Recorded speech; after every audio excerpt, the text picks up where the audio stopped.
Diyos. Maraming salamat po sa buhay at lakas na aming taglay, sa liwanag ng kaisipan at sa pagkakataon maipagpatuloy ang pag-aaral ng mga kabataan. Gabayan po ang bawat isa sa amin. Anuman ang bahagi na aming gagampanan, naway maging maayos at matagumpay ang pagtuturo at pag-aaral na aming gagawin sa araw na ito.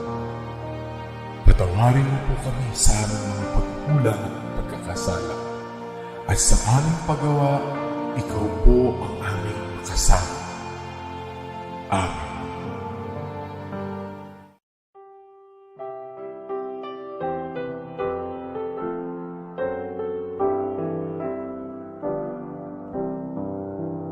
Ang bayan ko'y tanging ikaw, Pilipinas kong mahal, ang puso ko at buhay man sa iyo'y ibibigay.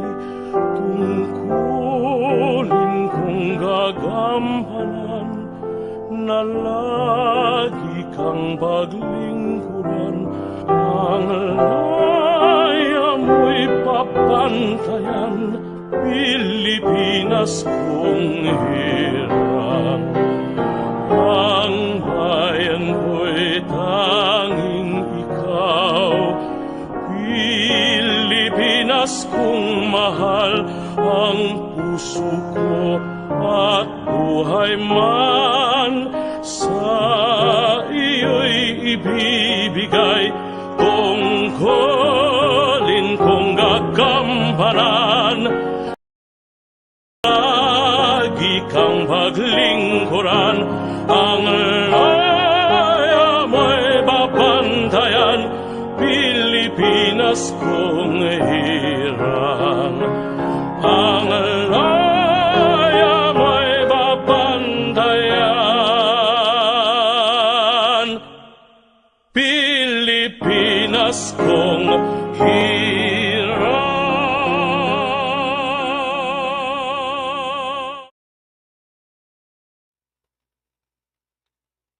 Hello, good morning. I'm Dr. John Mark E. Burgos, your teacher in Statistics and Probability.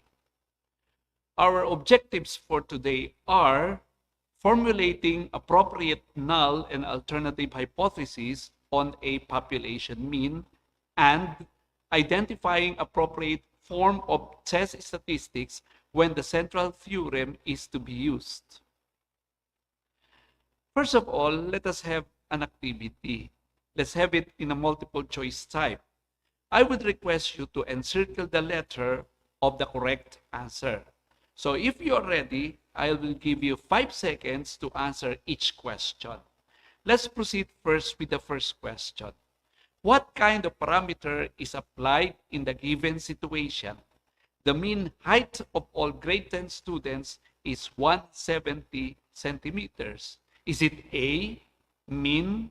Is it B, variance? Is it C, proportion? Or is it D, standard deviation? 10 seconds.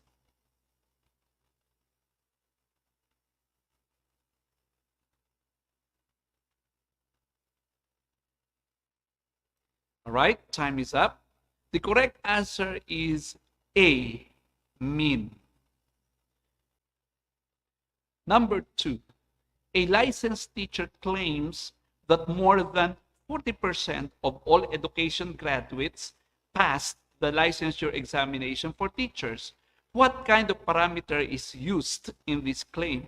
Is it A, mean, B, variance, C, proportion, or D, standard deviation?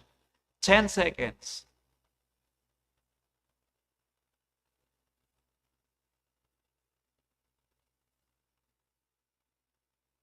Okay, time is up. The answer is C, proportion. Third question. It is a classification of error wherein the decision is to reject the null hypothesis that is true. Is it A, correct decision, B, type 1 error, C, type 2 error, or letter D, type 3 error?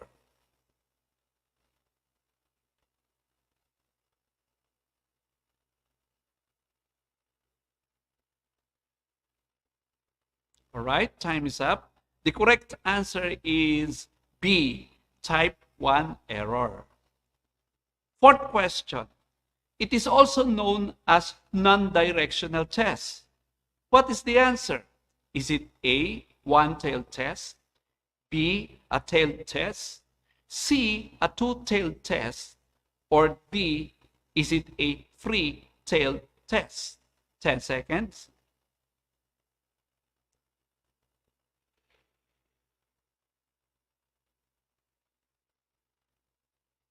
Okay, time is up. The correct answer for number 4 is C, two-tailed test. And the fifth answer is, which of the following is not a parameter? Is it A, the mean, B, the mode, C, the population variance, or is it D, standard deviation? What is the correct answer? 10 seconds.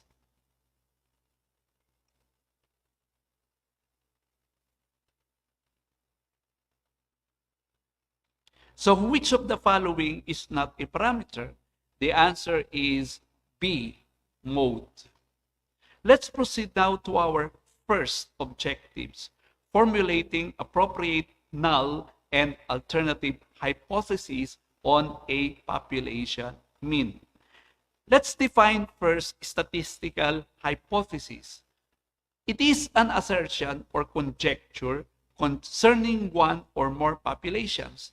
It is an assumption or statement which may or may not be true concerning one or more population. There are two types of statistical hypotheses. The first one is null hypothesis, and it is symbolized by a capital H and a small o. The null hypothesis states that there is no difference between population parameters and the hypothesized value. It is a hypothesis that the population means equals a specific value. Therefore, we can expect from the null hypothesis that it will use the following mathematical symbols: the equal sign, the greater than or equal to, and the less than or equal to signs. The second one is the alternative hypothesis. It is symbolized by a capital H and a small letter a. It is a claim about the population that is contradictory to HO and what we conclude when we reject HO. The alternative hypothesis says the population mean is greater than or less than or not equal to the value we assume, which is true in the null hypothesis.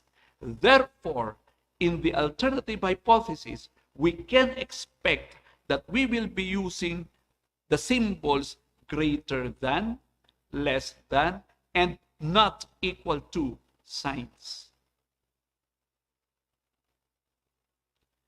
To state the null and alternative hypothesis correctly, here are the following things we have to do and we have to remember. Number 1, identify the parameter in a given problem. Secondly, identify the claim to be tested that may show up in null or alternative hypothesis. Third, translate the claim into mathematical symbols or notations.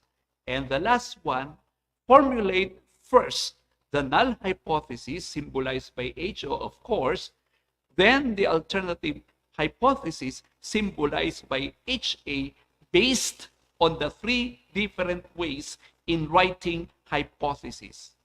It is symbolized as most equal, or mean is less than or equal to, and mean is greater than or equal to. In choosing the difference or determining the difference between a one-tailed and two-tailed test, a one-tailed test has an alternative hypothesis and contains the greater than symbol or the less than symbol, while in the two-tailed test, it is the alternative that contains the inequality symbol or not equal to symbol. In the one-tailed test also, it is directional and either it is right-tailed or left-tailed. But in the two-tailed test, it has no direction. Let's have our first example. A manufacturer of soft drinks claims that all labeled 1.5 liter bottles contain an average of 1.48 liters of soft drinks. A retailer wishes to test whether the mean amount of soft drinks in labeled 1.5 liter bottle is less than 1.48 liters. So sa madalit salita, in short, there is a conflict here between the retailer and the salesperson. The salesperson will claim the HO and the retailer will claim the HA. The seller will claim it as the labeled bottle contains 1.48 liters, while the seller will claim that the bottle or the labeled bottle is less than 1.48 liters. If you will determine the direction, it is directional, either right-tailed or left-tailed. Let's have the second example. The average power consumption of air conditioner is at most 2,500 watts, as claimed by the owner. A survey made by an electric power company found out that the mean consumption is 3,500 with standard deviation of 225. So what will be the claim of the owner? Of course, the owner will claim the null hypothesis, which is HO, or the power consumption is 2,500 watts.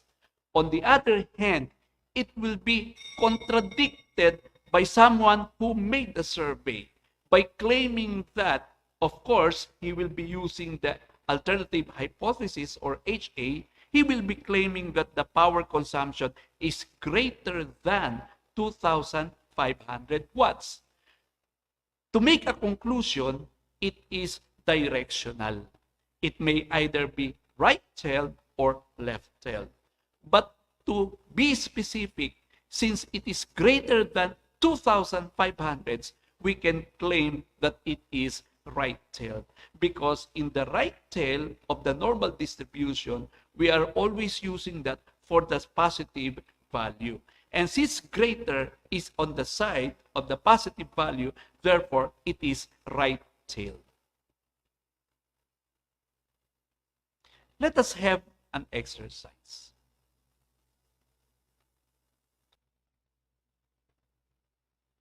In these exercises, we shall write the null and alternative hypothesis of the following and determine if it is one-tailed or two-tailed. Now, I will be giving you 20 seconds to answer each question. So, if you're ready, let's start now. First exercise. A car manufacturer claims that the mean selling price of all cars manufactured is only 160,000 pesos. A consumer agency wants to test whether the mean selling price of all the cars manufactured exceeds 160,000 pesos. So you have 20 seconds to write the null and alternative hypothesis and determine if it is one-tailed or two-tailed. Ready? Go.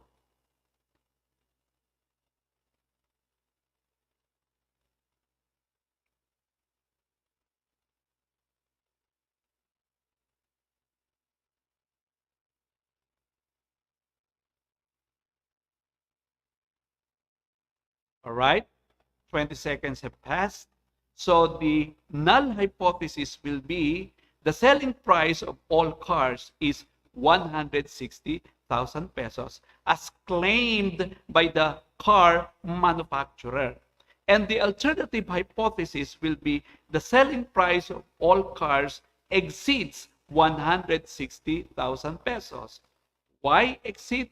Always remember that the alternative hypothesis is always contradictory to the statement of the null hypothesis. And since the alternative hypothesis is exceeds 160,000 pesos, it is in the directional or in the right tail. Always remember that when you say exceeds, we are dealing on the positive side of the normal curve. And if that is on the positive side, that will be right-tailed. Second question. A bus company in Manila claims that the mean waiting time for a bus during rush hour is less than 12 minutes. Take note that in the statement, the claim of the bus company is less than 12 minutes.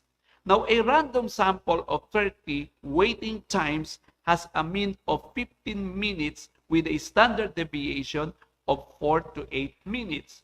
Again, you have 20 seconds to write the null hypothesis, the alternative hypothesis, and you have to determine if it is one-tailed or two-tailed. Ready? Go.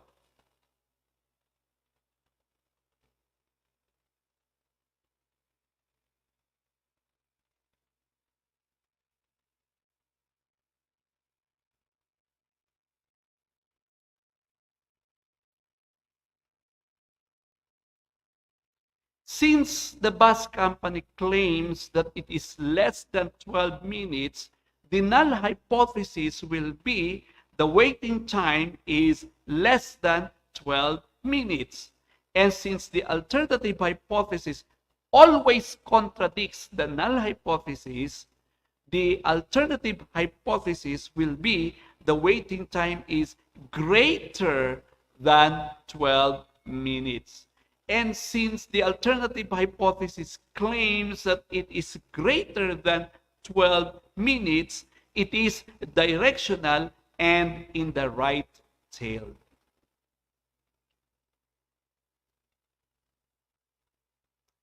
Let's proceed to the second objective. Identifies the appropriate form of test statistic when the central theorem is to be used. Let's define first test statistics. It is used to calculate the p-value of your results, helping to decide whether to reject your null hypothesis. The larger the test statistic, the smaller the p-value, and the more likely you are to reject the null hypothesis. We have here the table of differences between the population variance, which is known, the population variance, which is unknown, and the central limit theorem. In the population variance, if it is known, the population is normally distributed. If it is unknown, the population is normal or normally distributed. And in the central limit theorem, the population may not be normally distributed. In the population variance, if it is known, the n or the sample will be greater than or equal to 30. But if it is unknown, the number of samples will be less than 30. And in the central limit theorem, it is greater than or equal to 30 or considered sufficiently large. If the population variance is known, the population standard deviation is also known. If the population variance is unknown, the sample standard deviation is known, and the population standard deviation is unknown. But in the central limit theorem, the variance can be known or unknown. In the population variance, if it is known, we will be using the z-test. If it is unknown, we will be using the t-test. And in the central limit theorem, we use the z-test by replacing population standard by sample standard deviation. Let us have our first example. A study was conducted to look at the average time the students exercise. A research claimed that in average, students exercise less than 12 hours per month. In a random sample size, take note of this, in a random sample size of 110, remember that is 110, it was found that the mean time the students exercise has a mean of 11.3 hours per month, with a sample standard deviation of 6.40 hours per month. Now, since the sample size is 110, the sample size is large and the variance is unknown. Therefore, we will be using the z-test, which will be the appropriate tool in the central limit theorem. Let's have our second example. An English teacher wanted to test whether the mean reading speed of students is 540 words per minute. A sample of 10 students revealed a sample mean of 520 words per minute with a standard deviation of 5 words per minute. At 0.05 significant level, the reading speed is different from 540 words per minute. Now, is it different from 540 words per minute? The sample size or small n is 10, which is less than 30.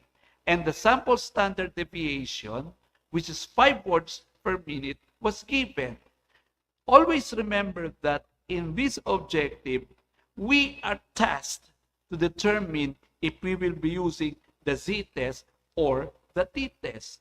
Now, since the number of sample is 10 only, therefore, the appropriate test is t-test. In the third example, a study was conducted to look at the average time the students practice solving math problems. A researcher claimed that in average, the students practice solving math problems is less than 12 hours per month.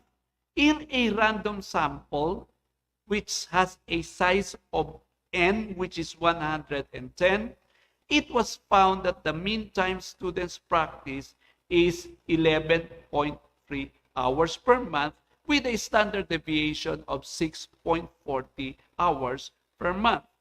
Now, let's remember this.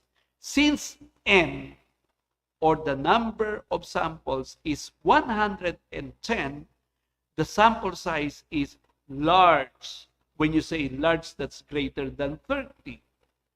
And the variance is unknown. So what are we going to use? Hence, we will be using the z-test, which is the appropriate tool according to the central limit theorem. In our fourth example, an English teacher wanted to test whether the mean reading speed of students is 540 words per minute. A sample of 10 students, remember that, 10 students revealed a sample mean of 520 words per minute with a standard deviation of 5 words per minute. At 0.05 significance level, is the reading speed different from 540 words per minute. Now, remember that the sample size, or n, is 10, which is less than 30. And the sample standard deviation of 5 words per minute was given. Therefore, the appropriate test is t-test. Let's have a practice. In the following exercise, we shall identify the appropriate test statistic to be used in each problem. Write z-test or t-test on a separate sheet of paper. Now, I will be giving you 10 seconds only in each exercise. So if you're ready, let's have the first question. A sample of n, which is equal to 20, is selected from a normal population mean of 53 and a standard deviation of 10. So what test statistic is to be used? 10 seconds.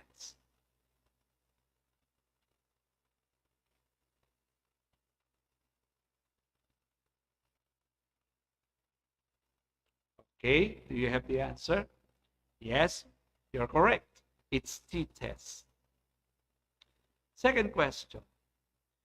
Based on the report of the school nurse, the average height of grade 11 students has increased. 5 years ago, the average height of 11 students was 168 centimeters with a standard deviation of 36 centimeters. She took a random sample of 150 students and derived the average height of 159 centimeters. Remember, that is 150 students. So what statistic test are we going to use? 10 seconds.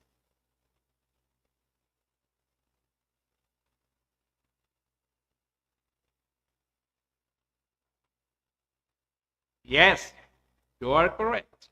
It's z-test.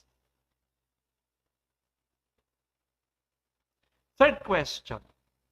Knowing from a previous study that the average of athletes is 60, an athletic advisor asked how his soccer players are academically doing as compared to other student athletes.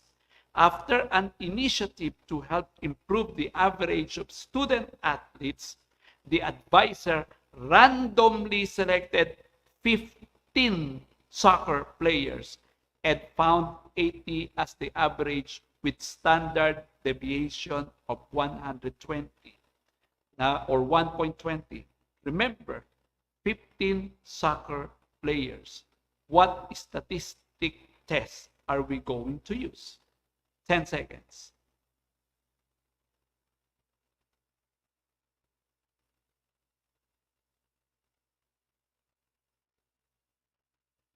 All right? You are correct. Yes, it's t-test.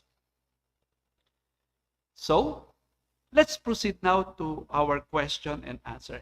If you have any inquiries or if you have any questions, you can type that in the FB live stream and let's have it. We will be answering that later. All right?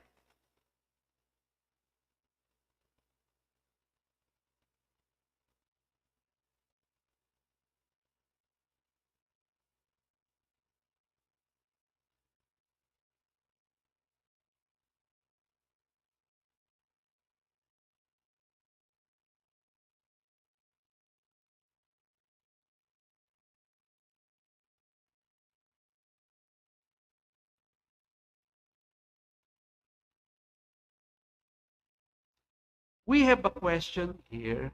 The question says, what is a good hypothesis statement? That's a very good question. What is a good hypothesis statement? Right? Now, to answer that question, a good hypothesis statement should have the following. Remember this, it should have the following. First, it should include an if and then statement.